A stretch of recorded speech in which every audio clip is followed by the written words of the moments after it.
What's up everybody, my name is Joe, I'm from Mattress Clarity. If you're looking for a mattress online, you probably come across Casper and Nectar. I'm going to be comparing and contrasting these two mattresses today, be telling you the pros and cons of each, the similarities, the differences, the construction differences, and what type of sleeper should get one over the other, so you're going to want to stay tuned.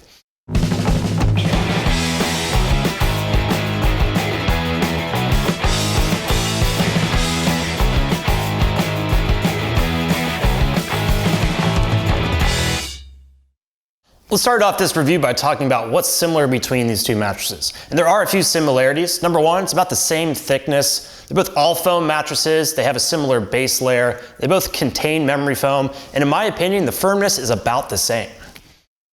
All right, we know what the similarities are, but what's different about these two mattresses? Number one, price. So depending on the discounts of the day, the Nectar is gonna run you about $250 to $300 cheaper for a queen. There's also materials differences. Nectar has memory foam quilted into the cover, then more memory foam, then a transition layer, and then a base layer. Whereas Casper has a soft latex-like layer on top, then memory foam, then a transition layer, and then a base layer. It also has zone construction, so the transition layer is gonna be firmer in the middle of the mattress, and then softer underneath where your shoulders are.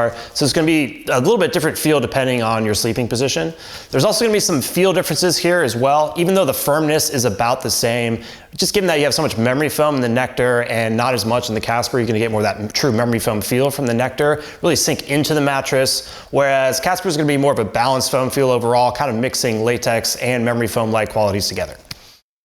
All right, let's look under the hood of both mattresses, see what the construction is, and see what the differences are. Starting with the Nectar, we have an inch of memory foam quilted into the cover.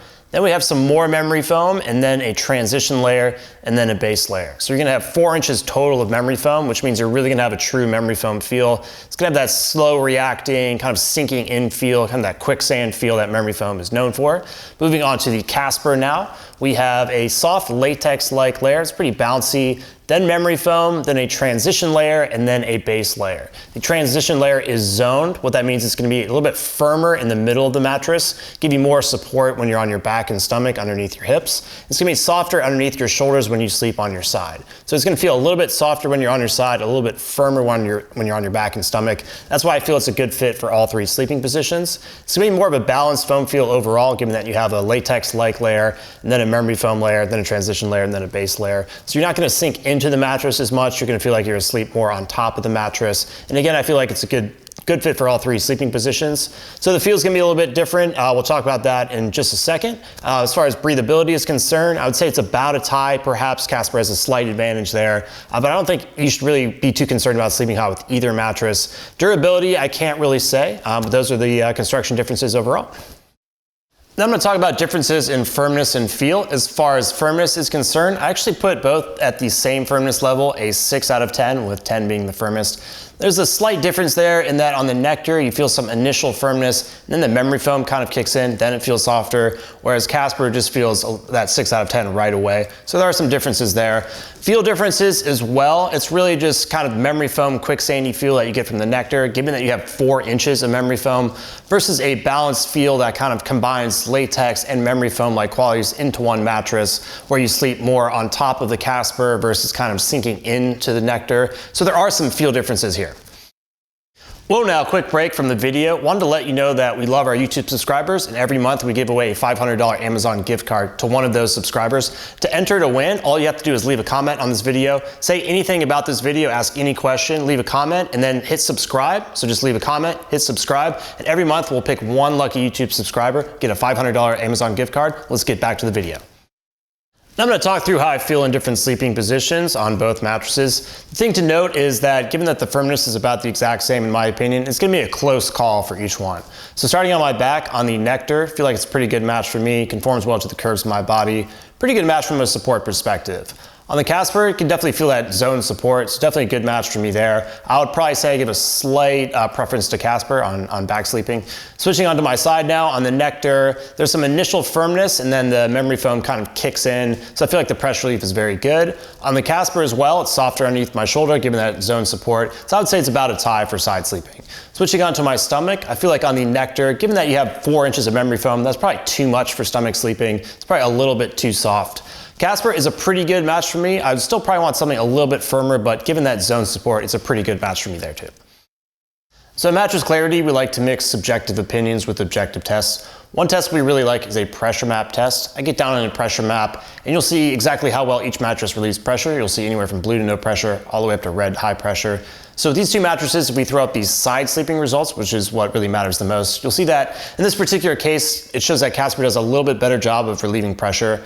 I think that might be the case. I would say that Nectar does feel firm at first and then slowly kind of kicks in as the memory foam gets used to your body heat. So I would kind of caution you. It does say Casper wins in this case, but I do think both actually relieve pressure pretty well.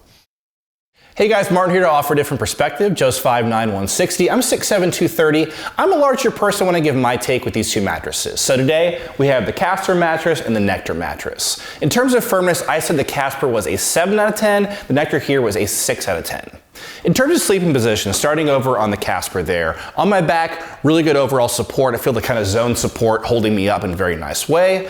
On my side, a little bit of pressure on my shoulders and my hips. On my stomach though, good overall support. Again, that zone support's keeping my hips from sticking in too far.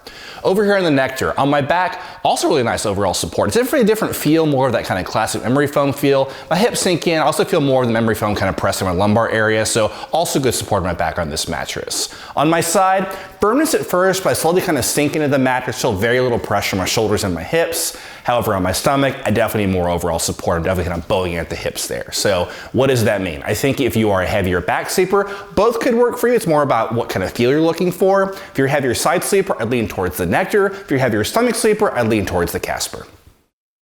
If you sleep with a partner, there's two additional things you're going to want to consider when looking at a mattress. That's motion transfer and edge support. Motion transfer is basically, if your partner is moving on that side of the bed, is that movement going to be isolated or transfer over to you and possibly wake you up at night? Edge support is basically, can you sit at the edge of the bed? Can you sleep towards the edge of the bed without feeling like you're going to fall off? As far as motion transfer is concerned, I would say Nectar has the advantage here. Just having memory foam on top, it does a very good job of isolating motion. As far as edge support is concerned, I would say they both don't have very good edge support, so I really couldn't say one is better than the other. All right, now the moment you've all been waiting for, who should get one mattress over the other? It's a little bit hard to say given that the firmness is about the exact same in my opinion, but I'll give it a shot.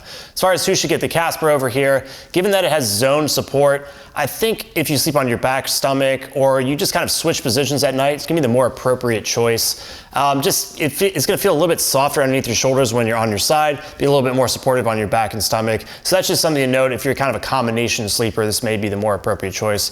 If you wanna sleep more on top of the mattress rather than sinking into the mattress, I think the Casper is the better choice as well. And if you want more of a balanced foam feel where you get kind of latex and memory foam-like qualities all into one, that's what you get here. As far as who should get the Nectar, if you really can't decide, you are gonna save $250 to $300 for a queen. So it may be a bit better of a value if you just really can't decide, you wanna save some money.